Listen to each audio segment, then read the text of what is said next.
இது ஒரு எச்சரிக்கையான ஒரு பதிவு. வாட்ஸ்அப் என்ற ஒரு ஊடகத்தை நம்ம எல்லாரும் பயன்படுத்திட்டு இருக்கிறோம். இந்த வாட்ஸ்அப்புக்கு போட்டியாக இந்தியாவில் இருந்து அரட்டைன்னு ஒரு இதை ப்ரொமோட் பண்ணியிருக்கிறாங்க. இதை வாட்ஸ்அப்புக்கு நிகரானது, அதை விட மேலானது, எவ்வளோ வேணாலும் அனுப்பலாம், என்ன வேணாலும் செய்யலாம், ஃபோன் பண்ணலாம், அது செய்யலாம், வாட்ஸ்அப்பில் உள்ள எல்லாமே அதில் இருக்குங்கிற மாதிரி விளம்பரம் பண்ணி அந்த ஊடகத்தை ஒவ்வொரு யூடியூப்காரனும் காசை கொடுத்து அதனுடைய சிறப்பை பற்றி பேச வைக்கிறாங்க. அரட்டை இப்படி இருக்குது, இதுதான் சிறப்பாக இருக்குது, வாட்ஸ்அப்பை விட மேலானது இருக்குது அப்படி மாதிரி ஒரு அரட்டைன்னு ஒன்று பரப்பிட்டு இருக்கிறாங்க. அந்த அரட்டை யார் தயாரிச்சிருக்கான்னு கேட்டா ஒரு RSS இயக்கத்துக்காரர். RSSல முக்கியமான ஒரு பொறுப்புல உள்ள ஒரு RSS உடைய நிகழ்ச்சிகளில் தலைமை விருந்தினராக அழைக்கப்படக்கூடிய ஒரு ஆளு ஸ்ரீதர் வேம்பூண்டு அவருக்கு பேர்.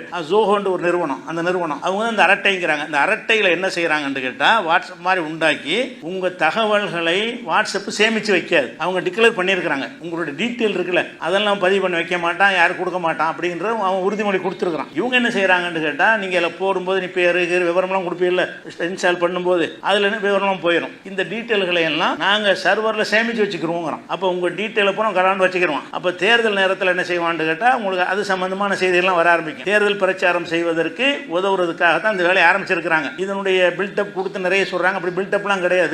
வேற நிறுவனங்கள் தகவல்களை சேமிப்பது கிடையாது. நம்முடைய தகவல்களை சேமித்து சர்வர்ல வைத்துக் கொள்வது கிடையாது. அந்த மாதிரி உள்ள விஷயத்துல இவங்க சேமித்து வைக்கக்கூடிய ஒரு நிறுவனமா இருக்குது ஒண்ணு. அதை செய்யறவர் யாருன்னு கேட்டா இப்ப சமீபத்தில் கூட கவர்னர் போய் சந்திச்சாருன்னு பெரிய இஷ்யூவா போயிட்டு இருந்துச்சுல, ஸ்ரீதர் வேம்புங்கிற ஒரு ஆள். அவர் RSSல முக்கியமான ஒரு ஆள். ABVP இந்த மாதிரி இயக்கங்களுடைய நிகழ்ச்சிகள் எல்லாம் தலைமை தாங்கி கலந்து கொள்ளக்கூடியவராக இருக்காரு. RSSல அபிஷியலா யாரும் உறுப்பினர் கார்டெல்லாம் கொடுக்க மாட்டாங்க. அது கலந்து கொள்ற வச்சு நம்ம கண்டுபிடிக்க முடியும். அப்ப கலந்து கொள்ளக்கூடிய ஒருவராக இருக்கிறதுனால அவராக்கும் இதை செஞ்சிருக்கிறார். அவர் தனியா மெயில் ஒன்று வச்சிருக்கிறாங்க. மத்திய அரசாங்கத்துடைய அமைச்சர் எல்லாருமே அந்த மெயிலுக்கு மாறுறாங்க. ஜிமெயில் இந்த மாதிரி மெயில்ல இருந்து இவங்களுடைய மெயிலுக்கு தங்களுடைய அட்ரஸை நானும் மாத்திக்கிட்டேன்னு அமித்ஷா அறிக்கை விடுறாரு. அப்படின்னா இது ஒரு நோக்கத்தோட அந்த அரட்டைங்கிறது வந்திருக்கிறது.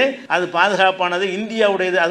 அதுக்குள்ளே பில்டப் என்னன்னு கேட்டா இந்தியாவுடைய செயலி, இந்தியாவுடைய செயலில் RSS செயலின்னு சொல்லுது. இந்தியாவுடைய செயலிங்கிற அந்த முலாம் பூசி நீங்க உடனே இன்ஸ்டால் பண்ணுங்க, அதை இறக்கிருங்கிறாங்க. அதில் போய் மாட்டினீங்கன்னா உங்களுக்கு அந்த காவிகளுடைய வளர்ச்சிக்கு நீ துணை செய்றீங்க. வதந்திகளை பரப்புவாங்க, பொய்யான செய்திகள் பரப்புவாங்க. இடத்துல கலவரம் செய்ய நினைச்சாங்கன்னு சொன்னா அதுல இணைஞ்சவங்க எல்லாத்துக்கும் மெசேஜ் ஒரே மாதிரியா வரும். அந்த செய்தி தப்பான 10 பேர் கொண்டு விட்டாங்க, இங்க 100 பேரை கொண்டு விட்டாங்க, 10 கோயில் இடிச்சிட்டாங்கன்னு வரும். 10 ஏரியும் அந்த ஊர்களில். அப்போ அந்த மாதிரி எல்லாம் பயன்படுத்துறதுக்குரிய ஆபத்தான ஒரு கருவி இந்த வாட்ஸ்அப்பு எல்லாமே. அவன் வெளிநாட்டுக்காரங்க இந்த நோக்கம் கிடையாது. இந்த நாட்டுக்குள்ள அதெல்லாம் செய்யணும்னு அவசியம் கிடையாது. அவன் கமர்ஷியலாக போயிடுவான். இவங்களுக்கு நோக்கம் இருக்கிறது இந்த மாதிரி ஒரு இயக்கம். அதனால இந்த அரட்டை கரட்டைங்கிற அதுக்கு பேர் அரட்டை, மஞ்சள் கலராக இருக்கும். அரட்டைங்கிற தமிழ் பேரை தான் வச்சிருக்கிறாங்க. ARATTI.